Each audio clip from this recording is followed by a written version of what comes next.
যখন নামাজে দাঁড়ান তখন অলস অলস ভাব লাগে কিনা, দ্রুত নামাজ পড়ে শেষ করে ফেলেন, দ্রুত মসজিদ থেকে বের হয়ে যাব, এরকম যদি কোনো অবস্থা তৈরি হয় তাহলে বুঝতে হবে যে এই ব্যক্তির নামাজের মধ্যে মুনাফিকের নামাজের সাদৃশ্য আছে।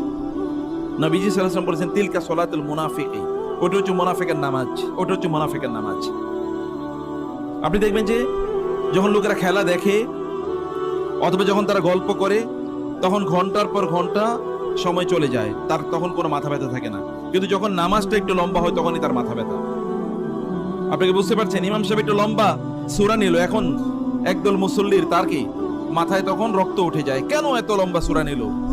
কারণ সে এসে গিয়ে এরপরে খেলা দেখবে, দোকানে আড্ডা দেবে, অথবা গাল গল্প করবে, অথবা ঘুমাবে, তাই না? বোঝা যাচ্ছে যে এই সকল লোকেদের এই প্রবলেমটা কেন তৈরি হয়েছে।